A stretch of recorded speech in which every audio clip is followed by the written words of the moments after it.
The pledges were given an unusual assignment: infiltrate one of the campus's most prestigious sororities and return with proof that they had completed the challenge. Only a handful of candidates were selected, and their cover required them to disguise themselves as women. Since the operation would take place during the day, their disguises had to be convincing enough to withstand close scrutiny. They had the entire week to prepare. The pledges recruited help from mothers, girlfriends, sisters, and other women they trusted, searching for suitable outfits, wigs, makeup, shoes, and accessories. The fraternity made one thing clear: their disguises had to be as believable as possible. Anyone who failed the final inspection would be removed from the challenge and, according to the rules, dismissed from the fraternity. When Saturday finally arrived, everyone assembled for inspection. Several pledges were absent, immediately eliminating them from consideration. 4 remained: Mike, Rick, Donnie, and Ed. Once their disguises were approved, they were sent toward the sorority house with a simple objective: retrieve 2 pairs of panties each and get back, without being discovered. To everyone's surprise, they made it inside. Their disguises were convincing enough that nobody questioned them as they quietly moved through the house. They searched for unoccupied bedrooms, carefully collecting what they needed before regrouping near the entrance. Then, everything changed. A dozen sorority members were waiting in the lobby. "Stop right there," Joyce commanded, stepping forward. She appeared to be the group's leader. "We know exactly why you're here. Someone from your fraternity told us about the challenge. You're caught." Several girls immediately raised video cameras, recording everything. One by one, the disguises were dismantled as wigs were removed, and their faces were captured on camera. Joyce folded her arms. "From this moment forward, you do exactly what we tell you. Otherwise, these recordings go straight to the dean." The 4 pledges exchanged nervous looks. Amber stepped closer, studying their disguises with an amused expression. "I have to admit, you did a surprisingly convincing job," she said. "If we hadn't known you were coming, you might actually have fooled us." She glanced over their outfits, noticing the careful attention they had given to the details. "You clearly put a lot of effort into this. The heels, stockings, hairstyles, everything was coordinated." She pointed out a few obvious flaws as the other girls laughed and began discussing how the disguises could have been improved. Joyce finally raised her hand, silencing the group. "That's enough. The challenge is over." The 4 pledges stood silently in the lobby, realizing that their mission had succeeded only in getting them caught, and that the sorority now held all the cards. The 4 pledges were pulled aside and restrained before they had any chance to react. "You're going to serve as examples for everyone else," Joyce announced. "You'll remain here for the next several days, following our rules and helping wherever you're needed. How long this lasts depends entirely on your behavior. We expect cooperation, respect, and a positive attitude. Your fraternity knows about the arrangement, and completing our requirements will count toward your initiation." Amber stepped forward with several unusual devices. "Since you'll be spending so much time around the girls, we've taken precautions to prevent any inappropriate behavior," she explained. Each device was secured carefully, while a small electronic collar-like brooch was fastened around each pledge's neck. The system was designed to monitor their behavior and issue an unpleasant warning whenever they violated the house rules. The house itself had been prepared as well. An electronic perimeter would alert them if they tried to leave without permission, while the monitoring devices could be controlled remotely by the sorority members. Once everything was in place, the handcuffs were removed. Mike cautiously raised his hand. "Yes. Isn't all of this a little extreme?" he asked. "We were only trying to sneak in and take a couple of pairs of panties." Joyce folded her arms. "That's precisely why you're here. Maybe after the rest of the fraternity hears about this, they'll think twice before attempting another raid." She lifted a controller. "Now let's demonstrate the system." She pressed a button. The 4 pledges immediately flinched at the warning stimulus, and Mike let out a startled cry. Joyce raised an eyebrow. "That was only level 1. There are 5 levels, so I strongly suggest you learn the rules quickly." She then pointed toward the center of the room. "First lesson, curtsying." The 4 exchanged embarrassed looks before awkwardly attempting the gesture. "Better," Joyce said. And lift your skirts properly. You'll need to make it look natural. They repeated the movement again and again until their awkward attempts gradually became more convincing. Keep practicing until I tell you to stop. After several minutes, Joyce finally nodded. Good enough. From now on, whenever one of the girls addresses you, you'll curtsy and respond, Yes, mistress. How may I serve you? Amber smiled. And I think you need proper names to go with your new roles. She announced each new identity. Mike becomes Michelle. Rick is Roberta. Donnie becomes Denise. And Ed, she paused dramatically, is Edna. The 4 pledges stared at one another, realizing that the initiation had become far more elaborate than they had imagined. Joyce wasn't finished. We still have plenty of rules to test. 2 of the sorority members stepped forward and began demonstrating another part of the house's behavioral system. The pledges immediately became tense, clearly uncomfortable with the situation. Joyce watched their reactions carefully. You understand now. The equipment begins with a mild warning, but continued violations can result in stronger consequences. Your best strategy is simple: control yourselves and follow instructions. By then, the evening had grown late. That's enough for tonight, Joyce finally said. The 4 were escorted upstairs to a large room containing 2 double beds. As they entered, each of them realized the same thing. Their initiation had only just begun. Joyce looked over the 4 exhausted pledges and pointed toward the beds. You'll sleep 2 to a bed tonight. After everything that happened, I doubt anyone is going to complain about the sleeping arrangements. Each of them was handed a simple nightgown and instructed to rinse their clothing before hanging it neatly in the bathroom. Their remaining belongings were placed inside the closet. Once the sorority members disappeared, Donnie shook his head. Our brothers have gotten us into one incredible mess. The moment he finished speaking, the monitoring device gave him a warning for using his normal voice. Rick quickly reminded him, Remember the rules. We have to make the best of this. Quit complaining, he added, deliberately using the required tone. The others laughed at the absurdity of the situation, but their laughter immediately earned another warning from the monitoring system. Everyone quickly became quiet. A few moments later, Amber appeared at the doorway. You 4 look surprisingly convincing, she said with a grin. Don't bother changing yet. I'll bring your clothes in the morning. She instructed them to keep their disguises in place because the house mother wasn't yet aware of the arrangement. She'll be told what's happening later, Amber explained. For tonight, just cooperate and get some sleep. The next morning, Amber returned early. Time to get ready. Remove your wigs and take a proper bath. I've left everything you need in the bathroom. She reassured them that the monitoring equipment could remain in place, and then continued. Once you're finished, come back to the bedroom. Someone will help you with your hair, makeup, and the rest of your appearance. After their baths, the 4 returned to the bedroom and stopped in surprise. Several outfits had been arranged neatly across the beds. They were deliberately youthful and embarrassing rather than anything the pledges would have chosen themselves. Ed stared at the clothing. Seriously? These are supposed to be our outfits. Amber nodded. Exactly. The whole point is to make sure nobody mistakes you for ordinary fraternity members. The 4 reluctantly changed while Amber supervised the preparations. Their hair was styled, their makeup was adjusted, and every detail of their appearance was checked. Once they were ready, Amber explained the next stage of the initiation. Your fraternity brothers requested a recording of part of the experience. You'll be filmed completing several of the tasks. She handed them a script. Learn your lines, stay in character, and remember that the camera is running. I expect cooperation. The 4 exchanged nervous glances before beginning their final preparations. Can someone help me with this? Denise asked.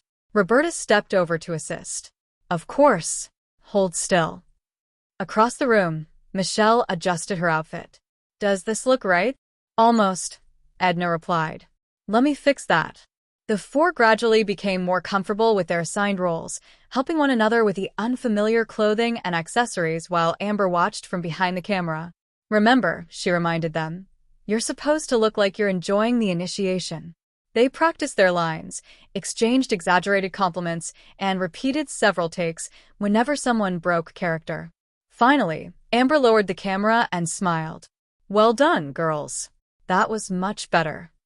The four looked at one another, realizing that their bizarre initiation had somehow become even more elaborate than they had expected. The brothers are going to love the recording, Joyce said with a satisfied smile. Each of you will receive a copy as a reminder of your unforgettable initiation. The four pledges were escorted downstairs for inspection. Each was handed a decorative doll and instructed to carry it throughout the afternoon unless given permission to put it down. Joyce studied them for several seconds before reaching for her phone. I have an idea, she said. I'm calling Pam. A short while later, Pam, a member of a neighboring sorority, arrived at the house. She stopped in the doorway and looked around. Where are the pledges? And who are these for? Joyce couldn't hide her grin. You're looking at them. Pam stared at the disguised fraternity members. You actually convinced them to go through with all this? They agreed to follow the initiation rules, Joyce replied. Although I don't think any of them expected things to go this far. Pam folded her arms. I need proof. Joyce turned toward the four pledges. Girls, demonstrate the routine. The four reluctantly performed the exaggerated curtsy they had been practicing. Pam burst out laughing. I can't believe this. They actually learned it. She called one of the pledges forward. Come here. Let's see how convincing you really are. He stepped forward, performed another curtsy, and delivered the rehearsed line in his carefully practiced feminine voice. Pam applauded sarcastically. That's impressive. Now, give us your best formal introduction. He did exactly as instructed, maintaining his character while the others tried not to laugh. Okay, Pam finally admitted. I'm convinced. Joyce then explained how the fraternity raid had led to the unusual initiation, including the house's monitoring system and the various behavioral rules. Pam listened with growing amusement. You've really turned this into an entire production. Tonight is going to be even better, Joyce replied. Bring some of your friends. We're planning another demonstration. Pam immediately agreed. I wouldn't miss that. After she left, Joyce gathered the four pledges together. Your afternoon assignment is next. She revealed that a dance instructor connected to her family needed adult participants for a practice session. The four would be disguised as female students and paired with male dancers for a series of beginner routines. That, Joyce explained, is one reason your outfits are so elaborate. You need to look convincing from every angle. The four groaned. At the dance studio, they were paired with partners and taught several routines. The choreography required frequent turns, backward movements, and synchronized steps, making the challenge surprisingly difficult. The pledges concentrated intensely. None wanted to break character or reveal that they were inexperienced with the performance. Eventually, the instructor called an end to the session. Not bad, he said. You four picked that up faster than I expected. By then, it was nearly dinner. Back at the sorority house, Joyce assigned them another task, helping serve dinner and clean up afterward. The pledges moved between tables, collecting dishes and answering questions while trying desperately to maintain their assigned personas. Several guests complimented their costumes, which only made the four more self-conscious. After dinner, Joyce announced another costume change. This time you're performing. They were given elaborate stage costumes with layers of fabric and decorative accessories. After a short rehearsal, the four practiced a choreographed routine featuring dramatic kicks, synchronized movements, and exaggerated poses. By the time they finished rehearsing, Pam had returned with several friends. Everyone gathered in the large lobby. The four performers took their positions. Music started. They launched into the routine, concentrating on every step they had practiced. At the finale, they struck an exaggerated theatrical pose before the audience erupted into laughter and applause. Pam's friends had no idea the performers were fraternity pledges. Then Joyce switched on the large screen. The recording from earlier that morning appeared. The room immediately filled with laughter as the video showed the four struggling through their costume preparations, practicing their lines and repeatedly trying to remain in character. The pledges turned bright red. They had assumed the recording would remain private. Joyce eventually revealed the entire story to the gathered sorority members. The reaction was immediate. You actually got fraternity guys to do all of this? Pam shook her head in disbelief. And they followed every instruction? Joyce held up the controller used for the house's harmless training system. They've learned that resisting the rules only makes the initiation more difficult. The 4 pledges exchanged defeated looks. Their ridiculous initiation had somehow become the evening's main entertainment, and judging from everyone's expressions, the night was far from over. The girls decided to push the initiation one step further.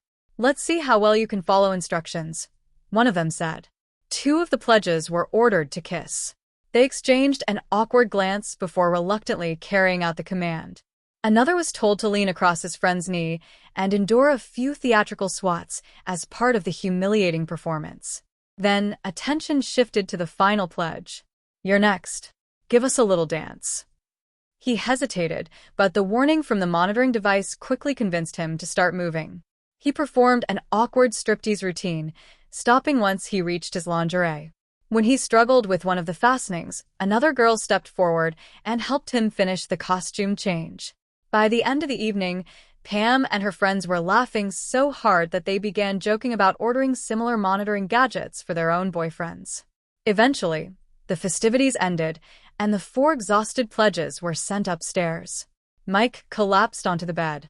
"That has to be the most humiliating day of my life," he muttered. "I really hope tomorrow is the end of this. No fraternity initiation is worth going through something like this." He looked down at his ridiculous sleepwear and sighed. "And now I'm supposed to sleep in this while sharing a bed with another guy dressed exactly the same way." Donnie shook his head. "For me, the worst part was when Emily helped me get dressed. Every time she adjusted my garters, the monitoring system reacted. She knew exactly what was happening, too. She kept smiling like she found the whole thing hilarious." Ed laughed quietly. "I understand. When my girlfriend helped me earlier, she had already picked out everything I was supposed to wear. I tried arguing for my normal clothes, but she showed me the fraternity's instructions." He recited them from memory. Everything had to be worn in the proper order, along with the skirt, stockings, and shoes. There was no getting around it. Rick listened before finally admitting something of his own. "Since we're confessing things tonight, I might as well be honest. I don't have any interest in the guys here, but I've discovered that I actually don't mind some of the clothes." The others stared at him. "Seriously?" Rick shrugged. "The stockings, the ridiculous outfits. I've gotten surprisingly used to them. Every time I sit down and realize my skirt has shifted, though, I remember that I'm still wearing this monitoring device." He sighed. "I'll definitely be happy when this thing comes off." Donnie snorted. Rick noticed. "What?" "Nothing." "You're smiling." Donnie finally admitted. "Okay, fine. Maybe I'm enjoying some of this more than I expected." The others looked at him in disbelief. "I hate admitting it," Donnie continued, "but I actually like the feel of some of the clothes. The stockings, especially. After spending the whole day dressed this way, it's strange how quickly something embarrassing can start feeling normal." Before anyone could respond, the bedroom door opened. Amber appeared with her digital camera. The 4 immediately remembered their instructions. They jumped to their feet, performed their practiced curtsies, and spoke together. "Yes, mistress. How may we serve you?" Amber grinned. "I was passing by and heard all that laughter. For a moment, I thought I was listening to a girl's sleepover." She raised the camera. "And I have to admit, you've all gotten remarkably good at those voices." Donnie gestured toward the electronic brooch around his neck. "These things provide plenty of motivation." Amber laughed. "Then this is the perfect opportunity for another picture."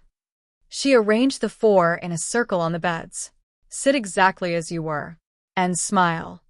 The 4 reluctantly posed while Amber took several photographs. "You'll get copies for your scrapbook," she teased. Then she paused. "Although, I might have another use for these.